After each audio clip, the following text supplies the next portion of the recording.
আমাদের বাসায় একজন খুদে মেহমান আসছে, এই জন্য আমার বোনের ছেলে, এই জন্য বিরিয়ানি রান্না করব। আর এখানে পোলাও বসাই দিচ্ছি, পেঁয়াজ দিয়ে এখানে চাল দিয়ে দিব। এখন নাড়াচাড়া করে ভালো করে একটু কনকনা আওয়াজ হবে যখন, তখন এখানে পাশের চুলায় গরম পানি বসিয়ে দিয়েছি, গরম পানি দিয়ে দিব।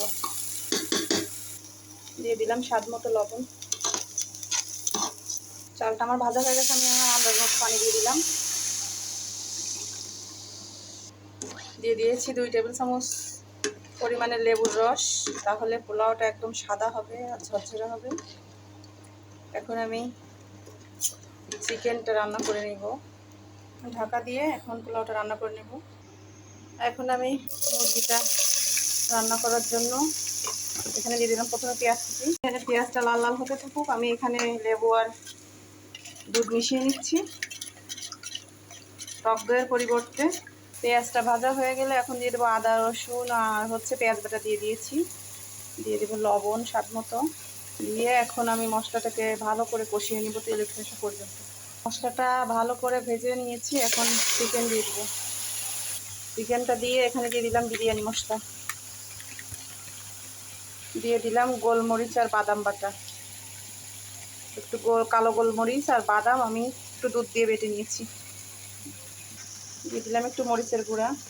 এখন নাড়াচাড়া করে ভালো করে মিশিয়ে কষিয়ে তারপর আমি দুধ দিয়ে রান্না করব।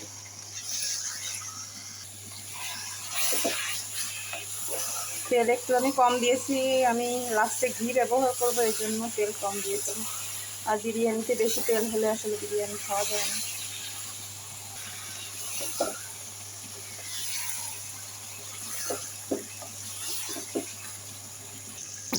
দিয়ে দিলাম একটু টমেটো সস।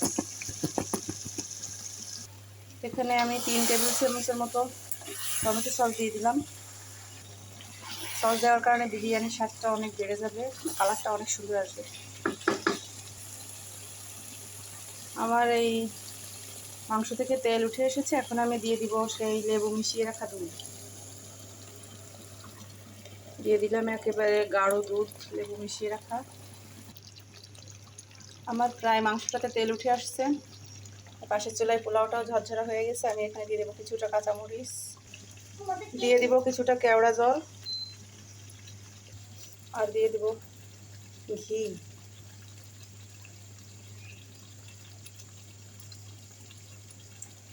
দিয়ে এখন নাড়াচাড়া করে মিশিয়ে নেব।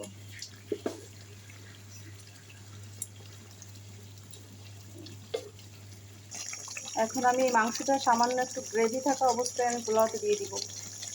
আর পোলাও যেটুকু বাদ আছে সেটুকু ফুটে আসবে, আর এটা পোলাওয়ের ভিতরে ঢুকে যাবে মশলাটা।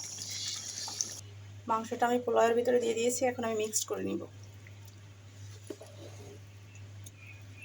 এভাবে মিক্স করে আমি একদম লো আঁচে রেখে দিব 15-20 মিনিটের জন্য।